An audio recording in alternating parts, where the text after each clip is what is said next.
No dia do Enem, você vai ter que responder 90 questões alternativas, fora a redação. Então não dá para perder tempo. Tempo aqui no Enem é precioso. Por isso, nesse vídeo, eu vou te ensinar como reduzir o tempo da escrita da sua redação.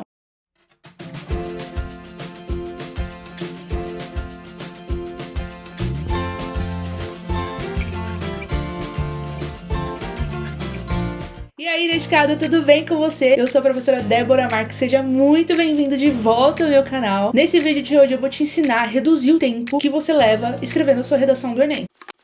É claro que a redação do Enem não é a corrida São Silvestre, você não tá competindo ali para ver quem é o mais rápido. Porém, nós precisamos saber que para cada parte do que você for fazer, seja as questões alternativas, seja a própria redação, você precisa ser estratégico com o seu tempo. O tempo vale dinheiro, já ouviu isso? E na redação do Enem, ali, no dia do Enem, é muito importante também que você leve isso em consideração, que o seu tempo é precioso. Então, quanto mais rápido você for na redação, mais rápido também ali com estratégias você vai responder as questões alternativas, tá? Então é muito importante que você use estratégias corretas para reduzir o tempo de escrita na sua redação do Enem. Para reduzir o tempo da escrita, nós precisamos pensar em quesitos organizacionais. Ao longo desse vídeo eu vou te ensinar alguns critérios aí para que você consiga se organizar melhor na estrutura do seu texto ao longo da escrita também, para que você, com essa organização, consiga reduzir o tempo. E por quê? Nós precisamos levar em consideração também o TRI do Enem. Você sabe o que é isso? TRI é a teoria de resposta ao I, ou seja, eles fazem um cálculo ali para saber quantas questões, quantas partes ali o candidato ele chutou. Então isso nas questões alternativas, tá? Então ele vai fazer esse cálculo médico do TRI para saber quantas questões o candidato ele chutou ao longo do seu texto. Por isso que na parte alternativa às vezes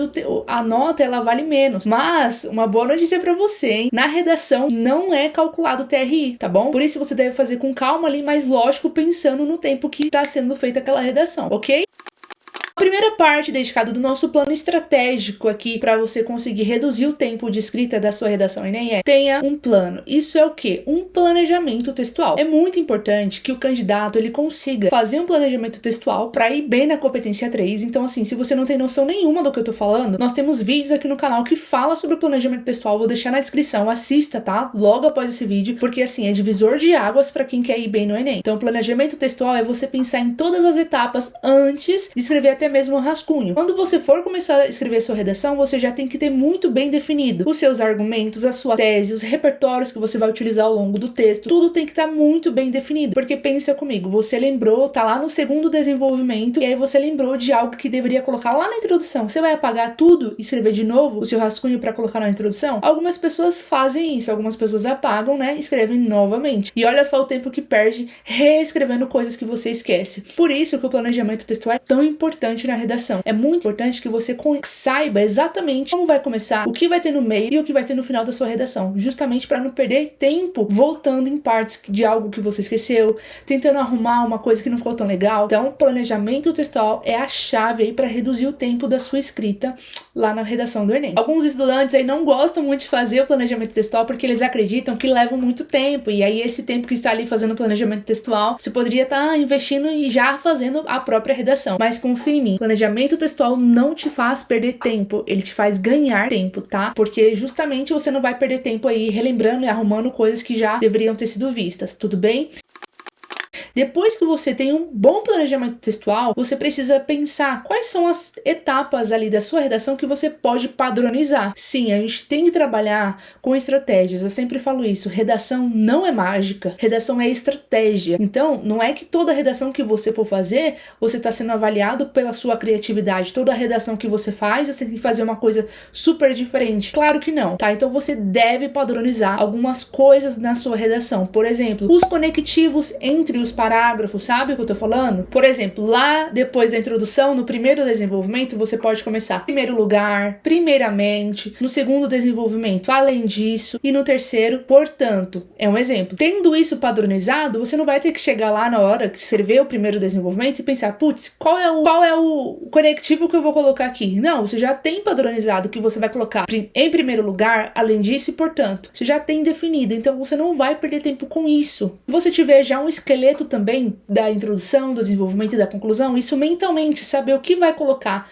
isso conta muito também para perder menos tempo. E isso principalmente nos desenvolvimentos que levam mais tempo, geralmente é onde as pessoas, né, demoram mais para desenvolver, porque é o ponto alto da redação, é a hora de argumentar, é a hora de mostrar para que você veio, né, na redação, para realmente argumentar e convencer o leitor do seu ponto de vista. Por isso você tem que ter a estrutura também do desenvolvimento muito bem definida. Eu tenho um vídeo aqui no canal também só sobre o desenvolvimento, que eu te conto a estrutura perfeita para sua redação. O vídeo eu vou deixar aqui na descrição do vídeo para que você assista ele logo após que terminar esse, combinado? E olha só, a estrutura do desenvolvimento, ela é muito importante. Você precisa ter ela muito bem definida, porque quando você for realmente escrever a sua redação, você já sabe o que vem primeiro, o que vem depois daquilo outro, os passos, tá? É muito importante que você defina, então, padrões na sua redação, ok? Para relembrar, esses padrões são os conectivos que vai em cada parágrafo, a ordem de cada apresentação, de cada elemento do seu texto, ok? Isso é muito importante.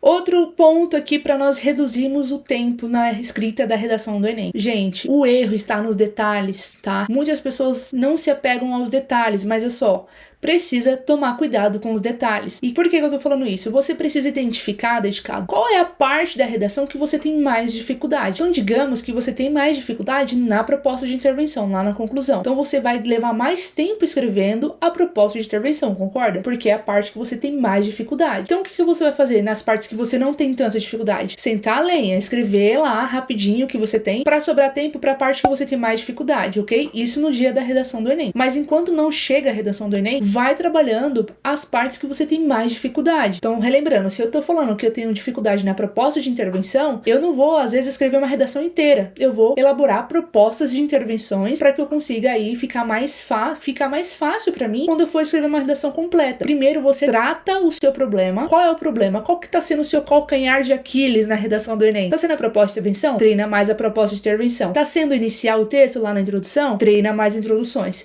Está sendo a argumentação? Treine mais a argumentação. Então você precisa saber que os maiores desvios ali de tempo estão nos detalhes. Então identifique qual é o seu calcanhar de Aquiles, qual é a parte que você tem mais dificuldade na redação e treine apenas ela para que você consiga evoluir. E aí quando você for realmente escrever sua redação, você consiga aí fazer com menos tempo. Mas olha só, dedicado, é muito importante, tá? Nesse último passo que eu falei agora sobre o calcanhar de Aquiles, que você escreva redações por completo durante a sua semana, tá? Esse treino que você for fazer aí das partes que você tem mais dificuldade deve ser treinos paralelos com a sua escrita da redação, tá? Então separe um dia para você estudar só a parte que você tem mais dificuldade. Pegue redações nota 1000 para você analisar, para ver como que elas estão fazendo, porque essa redação, lembra que eu falei? É estratégia, não é mágica, é estratégia. Então você vai ver as redações nota 1000, quais são os padrões que elas estão ali repetindo, para que você consiga ali refletir na sua redação também. Não é copiar, tá? É se inspirar para poder ver o que você poderia adaptar ao seu tipo de escrita, tá certo? Então treine as partes que você tem mais dificuldade, porque te ajuda muito a reduzir o tempo. Para finalizar essas dicas, você precisa aí, cronometrar o tempo da sua escrita. Isso é muito importante. Quando você for fazer a sua redação, desde o planejamento textual, eu estou considerando que você está fazendo o planejamento textual, hein? Por favor, faça. Então, quando você sentar lá, começou a fazer o planejamento textual, já clica no cronômetro para saber quanto tempo você está demorando na sua redação. Terminou a redação, escreva lá em cima, no cabeçalho, quanto tempo você demorou para fazer aquela redação, tá? O tempo ideal é de 45 minutos a 1 hora de escrita, tá? Passou disso, veja em qual etapa você está demorando mais, porque entra na dica anterior, que vai ser o seu calcanhar de Aquiles. É assim que a gente identifica a parte que a gente tem mais dificuldade de escrever. Não se esqueça de se inscrever aqui no meu canal, tá? Isso me ajuda muito, ajuda o YouTube a distribuir o meu conteúdo para mais pessoas. Deixe o seu like aí também. E se você tiver sugestões para novos vídeos, pode deixar aqui nos comentários que eu vou atender o seu pedido, tá certo? Espero muito que você tenha gostado desse vídeo, que tenha feito sentido para você, que tenha entendido todas as coisas aí. E eu te vejo no próximo vídeo, tá certo? Até lá!